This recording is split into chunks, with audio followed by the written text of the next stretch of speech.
typical raw vegan days look like this. Random fruits, random meals. This is exactly why you have no idea what to eat. And it's not because you're doing something wrong. It's because you've been missing something very simple. This is where most people get stuck. You're eating healthy, you're trying, but every day still feels uncertain. One day it works, next day you're back to guessing again. So naturally you think, I need more variety, more options, more ideas. But that's not the real problem. Confusion doesn't come from a lack of options, it comes from a lack of structure. So instead of giving you more things to eat, I'm gonna show you something that changes everything. A simple way to move through your day as a raw vegan without overthinking every decision. To make it simple and practical, I created a one-page PDF guide you can download below. First, you need a basic logic for your day. Right now, most people eat randomly, wherever it feels right in the moment, but your body doesn't work randomly. In the morning, you're naturally dehydrated, so when you eat something heavy, you feel slow. But if you go for simple high-water fruits, everything turns on its head. You feel lighter, cleaner, more energized. Later in the day, you can handle more fiber, more volume, more substance.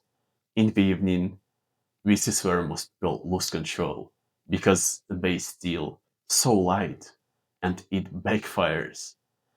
This is where you need to bring in something grounding, something that actually satisfies you.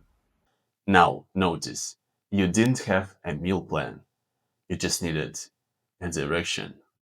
The second thing is something that most people neglect, your environment.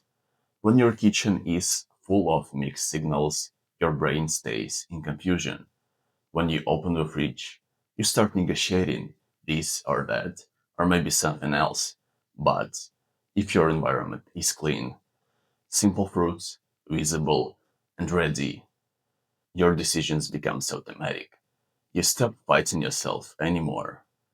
Now here is where most people overcomplicate. You try to learn everything at once. New recipes, new ideas, new combinations every day. It feels exciting for about a week. Then it becomes exhausting. So instead you simplify. You build a few meals that you actually enjoy. Two smoothies that always work. Two salads that actually satisfy you. And two simple combinations of fruits you can always rely on if you have cravings. That's it. Because repetition creates stability. Now, imagine this. You start a day and you already know the direction of it. No decision fatigue. No, what should I eat? You're not forcing yourself. You're just following something that already makes sense. This is what simple planning gives you. Not restriction, but clarity. Now becomes the easiest part. Execution. You go to a store once, you buy what fits your structure, and now your environment supports you. Not the other way around. And suddenly, you navigate the raw vegan lifestyle with ease. This is where you experience real identity shift. You stop asking, what should I feel like eating this? And you start knowing, raw food is what makes sense right now. That's the difference. If you feel stuck, don't look for more options. Build a simple structure and you'll never have to ask, what should I eat again? And if you want to understand why most people fail raw vegan in the first 30 days before they even realize what's going wrong, watch this video next.